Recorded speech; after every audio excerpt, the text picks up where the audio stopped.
Hello students, good evening. आज मैं फिर से एक आपके लिए एक क्लास लेकर आया हूँ, ज्योग्राफी से संबंधित है। मैंने आपको लास्ट टाइम पे जो बताया था वो आपका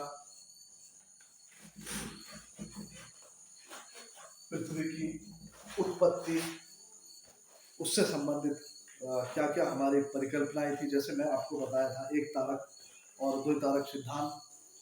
हम आपका देखते हैं चैम्बरलिन और मोल्टन की द्वयाणु परिकल्पना, जेम्स जीन्स की ज्वारीय परिकल्पना, कांट की वायव्य राशि परिकल्पना, कैसे हमने वहां पर पृथ्वी की उत्पत्ति कराई थी।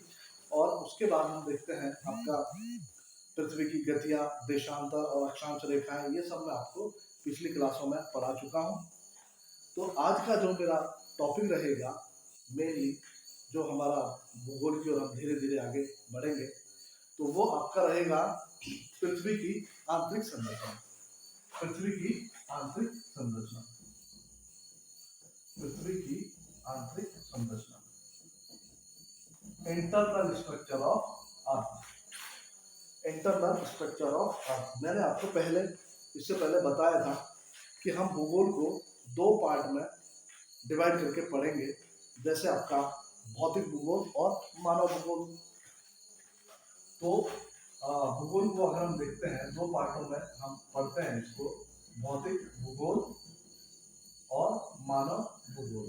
इस भौतिक भूगोल में हम देखेंगे आपका, इसके हम पार्ट करके अगर देखते हैं तो इसमें हम देखेंगे आपका स्थल मंडल, जल मंडल और वायुमंडल या बायोडायवर्सिटी से संबंधित मानव भूगोल। इसके बाद देखेंगे नेक्स्ट पार्ट है आपका।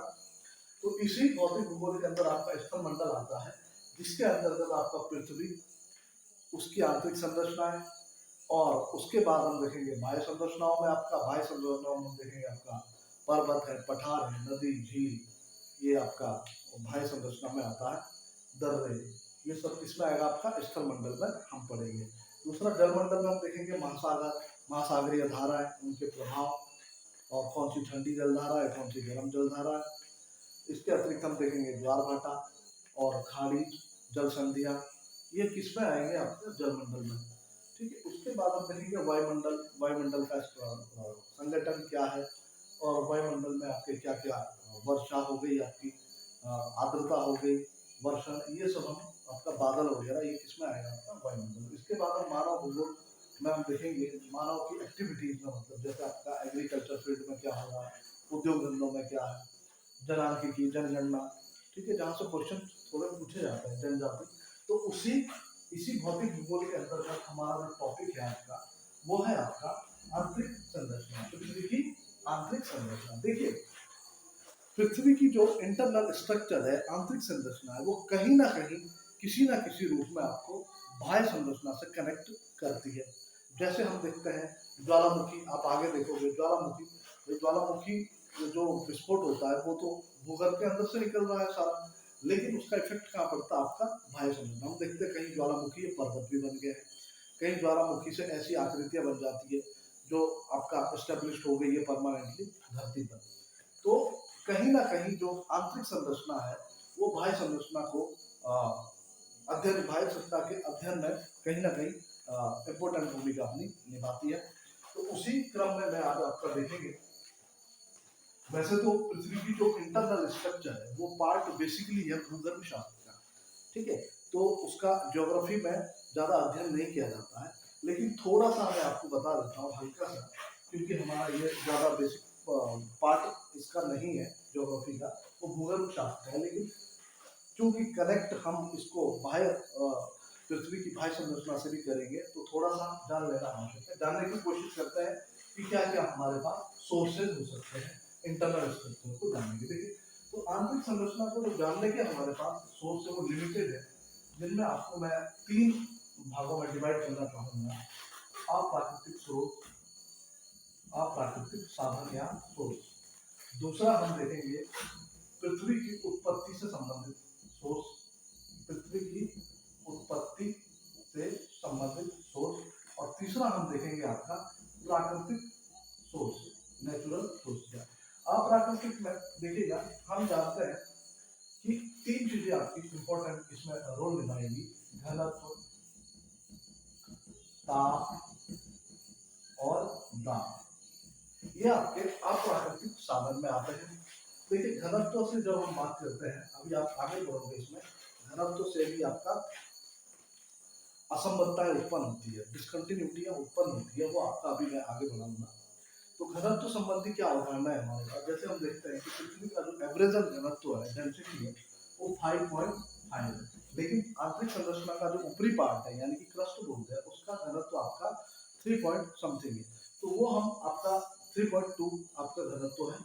तो ये आपकी घनत्व संबंधी जो एक हम देख रहे हैं कि घनत्व नीचे जाने पर बढ़ रहा है, जबकि औसत घनत्व कितना पृथ्वी का 5.5। तो ये घनत्व से संबंधित हम ये अवधारणाएं लगा सकते हैं कि भाई पृथ्वी के अंदर जाने पर घनत्व में वृद्धि होती है।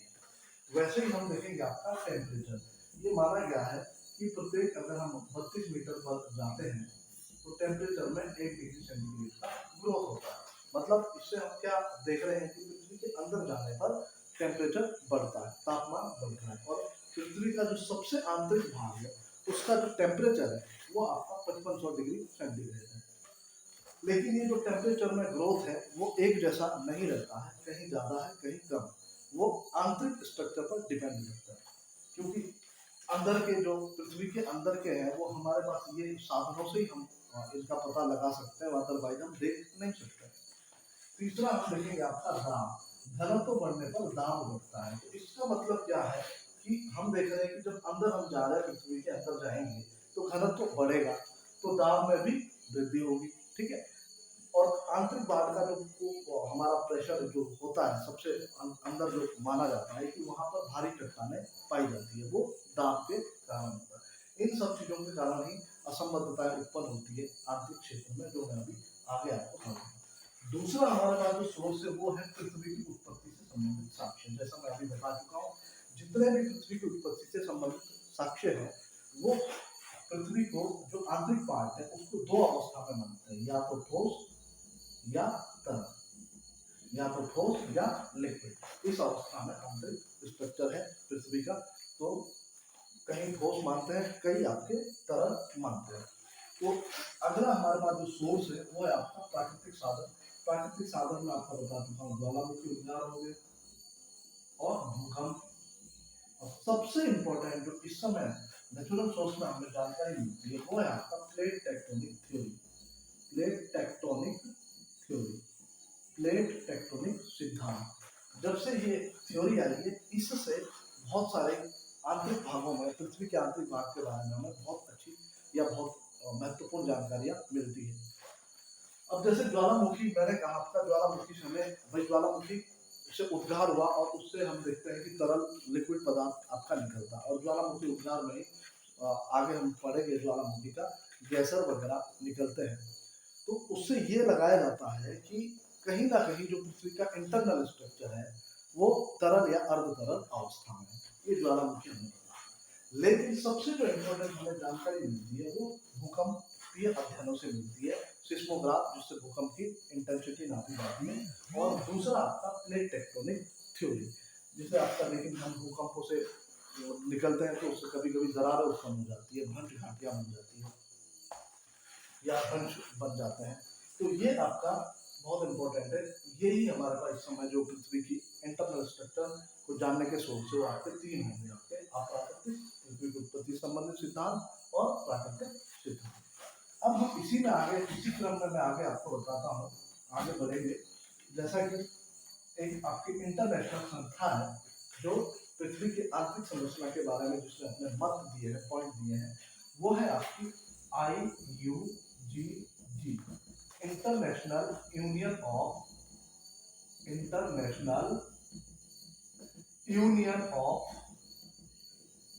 Of geodesy and geophysics, geodesy and geophysics. ये आपकी अंतरराष्ट्रीय संस्था है जो जर्मनी की है, इस समय जर्मनी में इसका हेडक्वार्टर है, जर्मनी में इसका हेडक्वार्टर है। इसमें भूकंपीय तरंगों की चाल के आधार पर, अभी हम देखेंगे आपका भूकंप जब आएगा वहां पे आपको देखेंगे 3 प्रकार की तरंगें उत्पन्न होती है जब भूकंप आता है, पी, एस और एल। वो भूकंप का पार्ट है, तो इसे मैं वहीं पे समझाऊंगा। तो इन्होंने ये जो संस्था है ये कहती है कि भूकंपीय तरंगों की चाल के आधार पर इससे पृथ्वी के इंटरनल स्ट्रक्चर को 3 पार्टों में डिवाइड किया है। 3 पार्ट आपके क्या क्या है? क्रस्ट, मेंटल और क्रोट। भूपर्पट्टी, आवरण और केंद्रीय भाग। अब हम इन्हीं के बारे में आपका अध्ययन करेंगे, इन्हीं को हम देखेंगे। तो चलिए मैं थोड़ा सा एक मैप ड्रॉ कर लेता हूँ और इसको जानने की कोशिश करते हैं, आपको समझाने की कोशिश करता हूँ कि आपके जल्दी से समझ में आता है थोड़ा सा। ये हम देखेंगे आपका अर्थ, ये आपका ऊपरी पार्ट हो गया पृथ्वी का। इसको मैं ऐसे बनाता हूँ थोड़ा, ये आपका इंटरनल स्ट्रक्चर में हम देखेंगे। ये 0 डिग्री से 32 डिग्री, सॉरी 0 से 32 किलोमीटर तक संभवतः ये जो मानता है मोटाई, ये होता है क्रस्ट, ऊपरी जो पार्ट है क्रस्ट, हिंदी में बोलते हैं इसको भूपर्पट्टी। भूपर्पट्टी, ठीक है, ये भूपर्पट्टी हिंदी में, और इंग्लिश में इसे क्रस्ट कहा जाता है। जो IUGG ने माना है वो माना है 32 किलोमीटर। जो क्रस्ट का नीचे की ओर हम देखेंगे, जो क्रस्ट की मोटाई या गहराई मानी जाती है वो है आपका 0 से 32 किलोमीटर IUGG के अनुसार। लेकिन अन्य सोर्सेज मानते हैं कि जो क्रस्ट का विस्तार है वो 100 किलोमीटर तक है। जो अन्य सोर्सेज, जैसे मैंने अभी बताया आपको, प्लेट टेक्टोनिक थ्योरी या भूकंपीय तरंगें, या अन्य सोर्सेज जो बताते हैं वो बताते हैं कि क्रस्ट का जो विस्तार है वो 0 से 100 किलोमीटर तक पाया जाता है। ये आपका 0 से 30 किलोमीटर तक, हम यहाँ 32 किलोमीटर देखेंगे, क्रस्ट का ऊपरी पार्ट, इसको बोलेंगे हम अपर क्रस्ट, और ये कहलाता है आपका लोअर क्रस्ट। ठीक है, इस जो ये जो पृथ्वी का पार्ट है ऊपर वाला, यानी कि पहला जो पार्ट है आंतरिक संरचना का, इसको जो इसमें धातुओं की प्रधानता, तत्वों की, यहाँ से क्वेश्चन पूछा जाता है कि इन पृथ्वी के भूपट्टी में कौन कौन से तत्व पाए जाते हैं। तो वो हम देखेंगे आपका कौन कौन से तत्व पाए जाते हैं। आपके सियान, मतलब सिलिकॉन और एल्युमिनियम तत्वों की प्रधानता इसमें पाई जाती है। और घनत्व हम देखेंगे, जो ऊपरी क्रस्ट है, ऊपरी क्रस्ट का जो घनत्व है, डेंसिटी है, वो आपका 2.8 से 3.1 डेंसिटी मानी जाती है।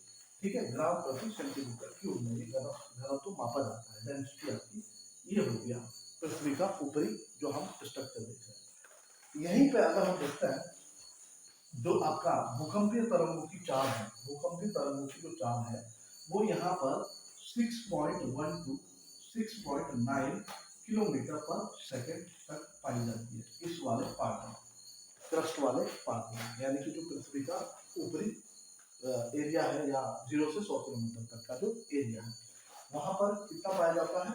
2.8 से 3.1 से डेंसिटी पाई जाती है। और भूकंपीय तरंगों की जो चाल यहाँ पे है 6.1 से 6.9 किलोमीटर।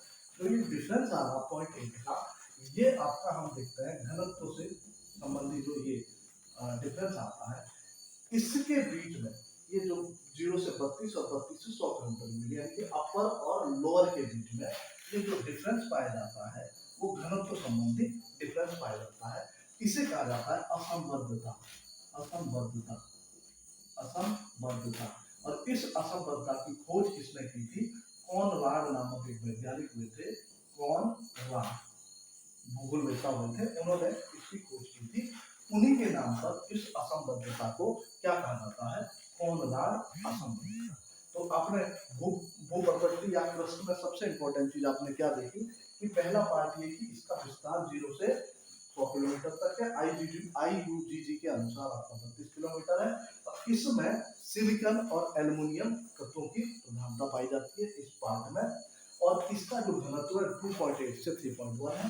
और इनमें जो भूकंपीय तरंगों की जो चाल है, तरंगों की चाल माना जाता है, वो 6.1 से 6.9 किलोमीटर पर सेकेंड है यहाँ पर। ठीक है, और ये ऊपरी क्रस्ट और निचले क्रस्ट का जो विभाजक भाग है वो कॉनराड असंबद्धता के द्वारा, क्योंकि ये घनत्व जो ये असंबद्धता उत्पन्न हो रही है वो किससे संबंधित है? घनत्व से संबंधित है, क्योंकि घनत्व के कारण ही दबाव भी बढ़ता है, जिससे हमारा भूकंपीय तरंगों की चाल में डिफरेंसेस आता है। तो अब हम दूसरा पार्ट देखेंगे आपका 100 से 2900 किलोमीटर तक का जो पार्ट है उसे कहा जाता है मेंटल, या हिंदी में बोलेंगे आवरण, मेंटल। ठीक है, तो इसका भी हम देखेंगे, इसे भी दो पार्टों में डिवाइड किया गया है, 100 किलोमीटर से 700 किलोमीटर तक का, ये अपर मेंटल, और इससे नीचे का लोअर मेंटल। ठीक है, यहाँ पे जैसे ही हम क्रस्ट से नीचे की ओर आते हैं, यानी कि ये 100 किलोमीटर वाला ये विभाजक भाग किसका है, क्रस्ट और मेंटल का। यहाँ से क्वेश्चन पुटअप होता है, तो क्वेश्चन पूछा जाता है, वो पूछा जाता है क्रस्ट व मेंटल के बीच जो असंबद्धता पाई जाती है, उस असंबद्धता को क्या कहते हैं। क्योंकि असंबद्धता क्यों उत्पन्न हो रही है, जैसे ही हम इस वाले से नीचे की ओर आते हैं, क्रस्ट से मेंटल की ओर प्रवेश करते हैं, क्रस्ट से जब हम मेंटल की ओर प्रवेश करते हैं तो भूकंपीय तरंगों की चाल 8.1 किलोमीटर प्रति सेकंड तक पहुंच जाती है। ठीक है, तो ये भूकंपीय तरंगों की जो चाल में असंबद्धता या उत्पन्न हो जाती है, उस असंबद्धता को मोहोरोविसिक वैज्ञानिक थे रूस के, मोहोरोविसिक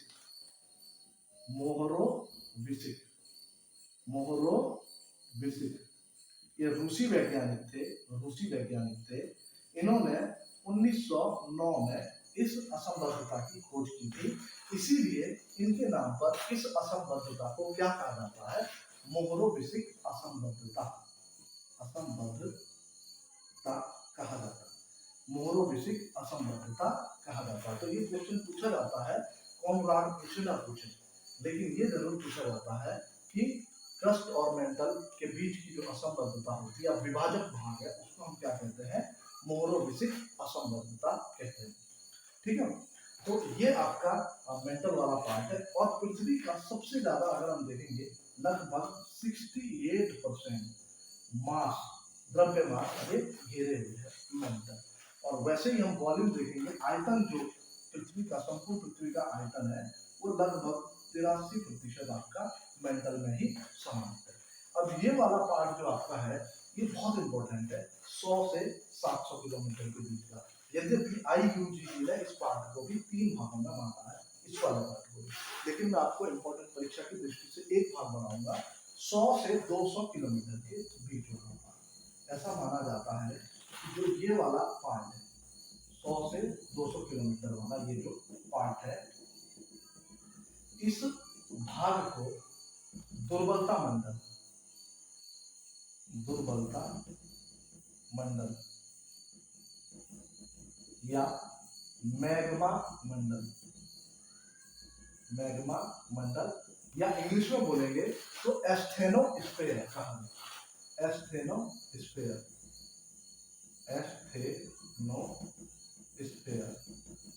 कहा जाता है।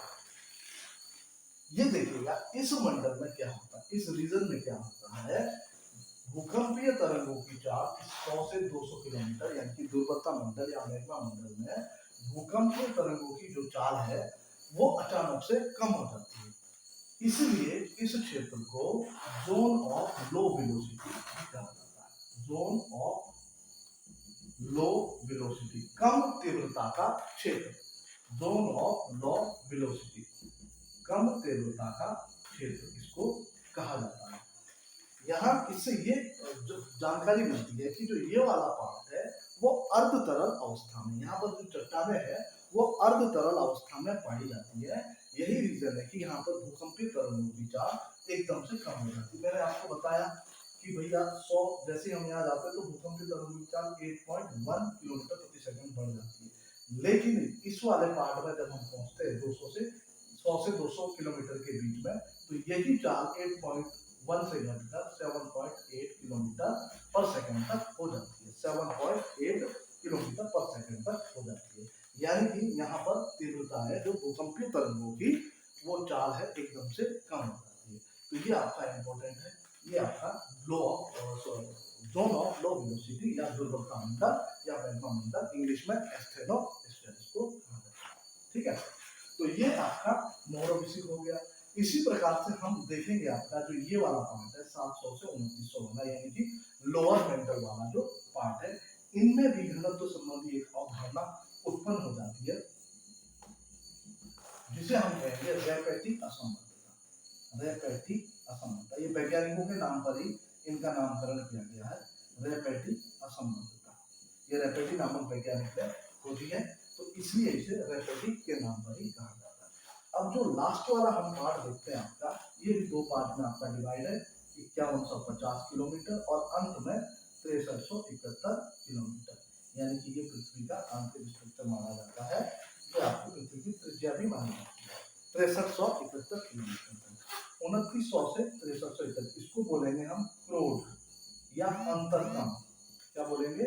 अंतरतम, आंतरिक भाग। ये हो गया अपर कोड और ये हो गया लोअर कोड। ऐसा माना जाता है कि जो पृथ्वी का सबसे आंतरिक पार्ट है, यानी कि घनत्व है इसका, वो 13.6 है। आंतरिक भाग का जो घनत्व है वो 13.6 है, और इस सबसे आंतरिक पार्ट का जो टेम्परेचर है, तापमान है, वो 5500 डिग्री सेंटीग्रेड है। ये पार्ट है, तो उस हिसाब से ऐसा अनुमान लगाया जाना चाहिए कि जब इतना टेम्परेचर है तो यहाँ की जो चट्टानें होगी वो तो बिल्कुल एकदम लिक्विड अवस्था में होनी चाहिए, लेकिन ऐसा नहीं है।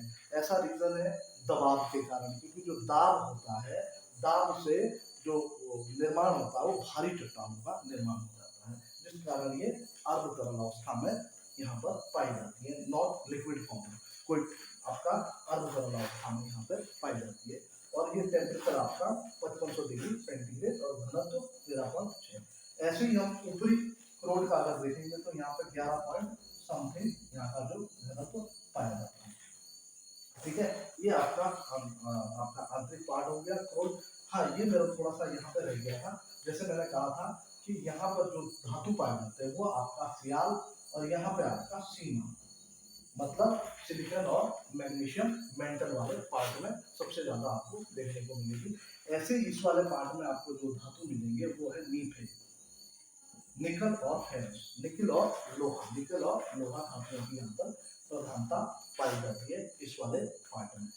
जैसे कि मैं आपको बता रहा हूँ कि जैसे जैसे हम आगे बढ़ते हैं तो कहीं ना कहीं असंबद्धताएं उत्पन्न हो जाती है, वैसे ही इस वाले क्षेत्र में भी हम देखेंगे। ये आपका जैसे ही हम 2900 वाले पे पहुंचते हैं, यानी कि मेंटल और क्रोड के विभाजक भाग पर पहुंचते हैं, तो यहाँ पे भी एक असंबद्धता उत्पन्न होती है, जिसे कहा जाता है गुटेन वर्ग विषाद। गुटेन वर्ग विषाद, गुटेन वर्ग विषाद। अब ये बहुत ही इंपॉर्टेंट है आपका गुटेन वर्ग विषाद असंबद्धता। यहाँ से तीन चीजें आपको बिल्कुल पता होनी चाहिए। पहला आपका क्रस्ट और मेंटल का विभाजक भाग, वो आपका हो गया मोहरो विसिक, मोहरो विसिक। और दूसरा आपका हो गया मेंटल और क्रोड का विभाजक भाग, मेंटल और क्रोड का विभाजक भाग क्या कहलाएगा? गुटेनबर्ग विषाद, गुटेनबर्ग विषाद। ये आपके बहुत इंपॉर्टेंट है, और इसके अतिरिक्त बीच वाले अगर आपको लर्न हो जाए तो बहुत अच्छी बात है, ना हो पाए तो यहाँ से इतना ज्यादा क्वेश्चन नहीं पूछा जाता। ये दो आपका बहुत इंपॉर्टेंट है। तो जैसा मैंने आपको बताया, ऊपरी क्रस्ट और निचली क्रस्ट का विभाजक भाग आपका कोनराड, और क्रस्ट और मेंटल का विभाजक भाग आपका मोहरोविसिक, और मेंटल और क्रोड का विभाजक भाग आपका गुटेनबर्ग विषाद, और बीच में मेंटल, ऊपरी मेंटल और निचली मेंटल का विभाजक भाग आपका रैपेटिक असंबद्धता। वैसे ही हम इसके बारे में देखेंगे, जैसे गुटेनबर्ग विषाद है, यहाँ पे जो मैंने कहा आपको 11 पॉइंट समथिंग यहाँ पे ये घनत्व है, और नीचे आपका 13.6। तो घनत्व संबंधी ये असंबद्धता भी उत्पन्न हो गई। इसे कहा जाता है आपका लहमन असंबद्धता, लहमन असंबद्धता, असंबद्धता, लहमन असंबद्धता। ये लहमन ने खोजी थी, इन्हीं के नाम पर इसे लहमन असंबद्धता कहा जाता है। तो ये आपका इंटरनल स्ट्रक्चर है। उम्मीद करता हूँ कि आपको इससे काफी कुछ समझने में मदद मिली होगी। तो ये आपका टॉपिक मेरा यहीं पे समाप्त होता है। कल मैं इसमें आपका आगे पढ़ाऊंगा बाह्य संरचनाओं में सबसे पहले आपका चट्टान, रॉक्स रहेगी।